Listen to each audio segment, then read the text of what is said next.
दोस्तों, welcome to the audio podcast. और सबसे पहले तो मैं माफ़ी चाहूँगा उन लोगों से जो लोग मेरे पॉडकास्ट का बेसब्री से इंतज़ार करते हैं। पिछले 10-15 दिनों से कोई नया पॉडकास्ट नहीं आ पाया क्योंकि बहुत ज़्यादा व्यस्तता थी मेरे दूसरे कामों की वजह से, जिसमें आपने ये भी देखा होगा कि रील्स भी काफ़ी कम पिछले 2 सप्ताह में आए हैं या पिछले 1 सप्ताह में आए हैं। कुछ 2 या 3 रील्स ही आए हैं, जो कि आमतौर पर 6 या 7 रील्स 2 सप्ताह में आ जाते हैं। तो व्यस्तताओं के चलते नहीं हो पाया, पॉडकास्ट भी नहीं हो पाया। पर आज जिस टॉपिक के साथ हम वापस आए हैं, बड़ा ही रिक्वेस्टेड सा टॉपिक है। इसके बारे में बहुत सारे लोग नियमित समय अंतराल पर मुझसे पूछते रहते हैं इस टॉपिक के बारे में कि इस पर आपके विचार क्या है, आप क्या सोचते हैं, ये चीज़ सही है, गलत है, क्या है। तो आज के इस पर्टिकुलर पॉडकास्ट में हम इसको पूरी तरीके से क्लियर करने की कोशिश करेंगे और मेरे जो विचार हैं इस पर्टिकुलर टॉपिक पे वो मैं आपके सामने रखने की कोशिश करूँगा। ऐसा ज़रूरी नहीं है कि मैं सही हूँ, पर मेरे जो विचार है उसको मैं पूरे ब्लंट तरीके से, बिल्कुल अनफिल्टर्ड तरीके से मैं रखने की कोशिश करूँगा। और जितना मेरा एक्सपीरियंस रहा है जीवन में उसके अनुसार मैं इस टॉपिक को कवर करने की कोशिश करूँगा। टॉपिक है एक तरफ़ा प्यार, और बहुत ज़्यादा क्वेश्चंस इससे पूछे जाते हैं। अगर मेरे पास 10 क्वेश्चन आते हैं तो 2 या 3 क्वेश्चन हमेशा एक तरफ़ा प्यार या एक तरफ़ा प्यार से रिलेटेड क्वेश्चंस होते हैं। तो एक तरफ़ा प्यार के बारे में बात करने से पहले, ये पर्टिकुलरली 2 टाइप के होते हैं, मतलब मेजरली 2 टाइप के होते हैं एक तरफ़ा प्यार। एक होता है जिसमें आप एक्सपेक्ट नहीं करते हो कि सामने वाला इंसान भी आपको प्यार करे, है ना। आप जब दूसरे इंसान से प्यार कर रहे हो तो आप ये एक्सपेक्ट नहीं कर रहे हो कि सामने वाला इंसान भी आपको वो प्यार वापस से करे। यानी कि जैसे अगर एग्जाम्पल देख ले इसमें, तो जैसे आपके किसी सेलिब्रिटी क्रश के प्रति होता है या इस प्रकार का जो प्यार होता है, एक तरह से देख लो तो भगवान के प्रति भी होता है। खैर, भगवान तो हमसे वापस प्यार करते हैं, पर कुछ लोग ऐसे होते हैं कि मैं सिर्फ भगवान से प्यार करता हूँ। तो शायद ये उस कैटेगरी में बैठता हो, शायद नहीं बैठता हूँ, पर हाँ, सेलिब्रिटी क्रश वाला ये बिल्कुल बैठ जाता है कि मुझे बहुत ज़्यादा पसंद है, पर आपको पता है कि वो इंसान शायद आपको जानता भी नहीं है, शायद आपसे प्यार नहीं करता है। सेकेंड कंडीशन एक तरफ़ा प्यार की जो होती है वो होता है आप अपने जान पहचान में किसी पार्टनर से, पार्टनर नहीं कहेंगे, किसी इंसान से आप प्यार करते हो, आप प्यार कर बैठे हो, और कहीं ना कहीं बैक ऑफ द माइंड आपको थोड़े से एक्सपेक्टेशंस तो है कि ये इंसान शायद मुझे वापस प्यार करे, जितना प्यार मैं इसको करता हूँ या करती हूँ, उतना नहीं तो कम से कम उसका 10% भी मुझे वापस प्यार करे। और ये जो दूसरी कंडीशन है एक तरफ़ा प्यार की, यही थोड़ी सी ख़तरनाक कंडीशन हो जाती है। यही वाली कंडीशन जो है वो तकलीफ़ का कारण बनती है। तो आइए देखते हैं कि इस कंडीशन में क्यों तकलीफ़ होती है। पहली बात तो बॉलीवुड ने बहुत ज़्यादा रोमांटिसाइज़ किया है इस दूसरे टाइप के एक तरफ़ा प्यार को, कि एक तरफ़ा प्यार की ताकत कुछ और होती है, इस पर और लोगों की तरह ये 2 हिस्सों में नहीं बंटती, इस पर सिर्फ मेरा हक है, ब्ला ब्ला ब्ला, बहुत तरह की चीज़ें। पर वेलकम टू द रियलिटी, या जैसे कहते हैं wake up to the reality. तो एक रियलिटी चेक होना काफ़ी ज़्यादा ज़रूरी है कि ये चीज़ कहने में जितना आसान है, क्या करने में वाकई उतना आसान है। तो जवाब है दोस्तों कि बिल्कुल भी नहीं।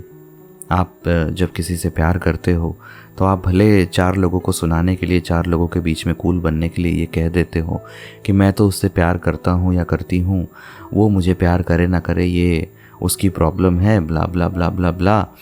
और फिर आप थोड़े टाइम के बाद उसी चीज़ से फ्रस्ट्रेट होने लगते हो कि मैं उससे इतना प्यार करता हूँ तो वो मुझे वापस प्यार क्यों नहीं करता। कुछ लकी लोग होते हैं 10% के आसपास, जिनके प्यार को देख के शायद सामने वाला इंसान पिघल जाता है, या शायद उस इंसान को आपके लिए पहले से ही प्यार होता हो थोड़ा सा, या दूसरे कारणों की वजह से शायद वो आपका प्रपोज़ल एक्सेप्ट नहीं कर पाता हो, बट वो आपके प्यार को देख के आपका प्रपोज़ल एक्सेप्ट कर ले।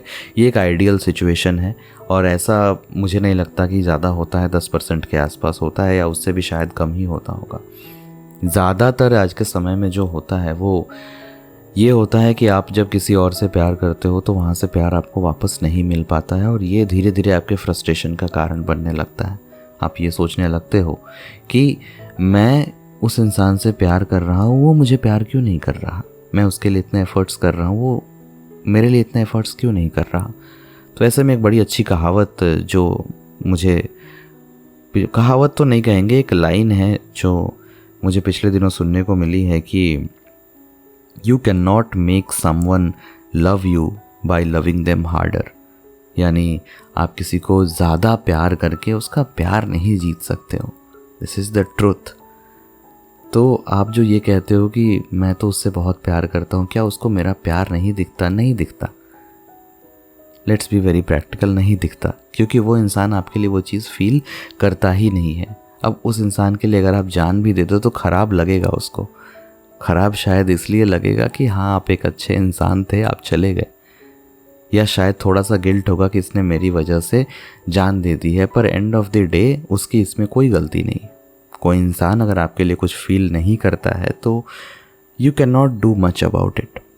आपको ये चीज़ एक्सेप्ट करनी पड़ेगी, और आप ये चीज़ जितनी जल्दी एक्सेप्ट कर लेंगे उतना आपके लाइफ के लिए अच्छा होगा।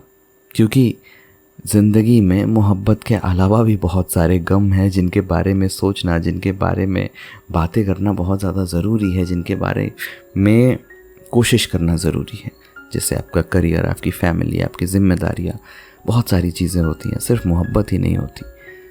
तो बहुत बार दूसरी चीज़ों पर फोकस करना ज़्यादा ज़रूरी होता है। और देखिए, एक रास्ता अगर ज़िंदगी में बंद हो, एक जगह से आपको अगर डिसअपॉइंटमेंट मिले, चाहे वो प्यार हो, चाहे वो आपका कोई करियर हो, आपका कोई काम हो, अगर एक जगह से डिसअपॉइंटमेंट मिले तो बिल्कुल हार के नहीं बैठ जाते हैं, उसी चीज़ पर एकदम खूंटा गाड़ के नहीं बैठ जाते हैं। क्योंकि अगर एक रास्ता बंद होता है तो दूसरे रास्ते खुलते हैं, ऑल्टरनेटिव वेज़ आपको मिलते हैं। तो बेहतर ये होगा कि उस सिचुएशन में आप दूसरी चीज़ों पर फोकस करें, और प्यार जब आपके लाइफ में आना होगा तो प्यार आपकी लाइफ में आ जाएगा।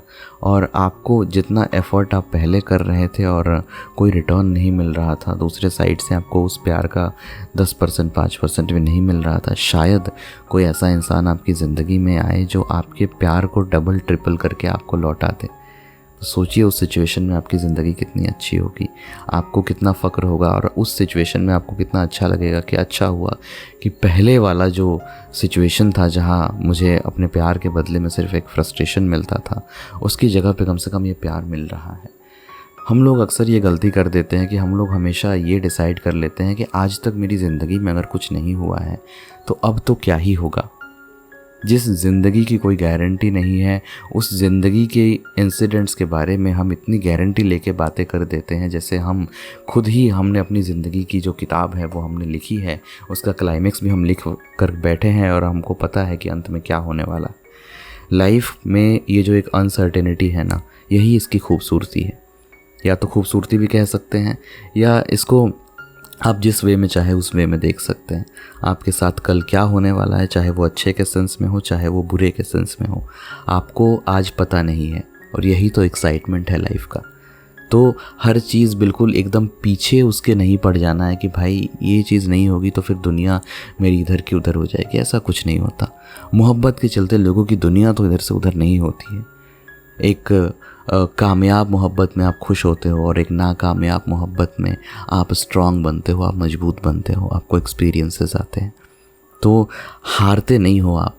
अगर प्यार मिल जाए तो भी आपकी जीत है, और अगर प्यार ना भी मिले तो भी एक तरीके से आपको जितना एक्सपीरियंस मिल जाता है उसको आप हार तो कम से कम नहीं कह सकते हो। तो बहुत ज़्यादा अगर आप एक्सपेक्ट करने लगते हो किसी और इंसान से, और बहुत ज़्यादा अपने आप को दुख दे रहे हो इस चीज़ की वजह से कि मैं किसी को बहुत प्यार कर रहा हूँ और वहाँ से मुझे प्यार वापस नहीं मिल रहा, तो ऐसा करना बंद कर दो। अपने ऊपर इतना हार्श होना बंद कर दो, अपने आप को इतना तकलीफ़ देना बंद कर दो, क्योंकि इतना तकलीफ़ खुद को देना तुम डिज़र्व नहीं करते भाई। तुम्हें भी पूरा हक है दुनिया में खुश होने का, है कि नहीं?